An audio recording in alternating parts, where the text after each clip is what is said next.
Hello guys, welcome again, welcome back to my channel. Ayan, nandito tayo sa Daang Katutubo sa may Dawag, Mapita, Aguilar. Ayan, oh, very refreshing. Nasa taas tayo ng bundok guys.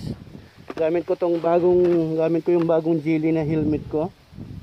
Trinay ko siya.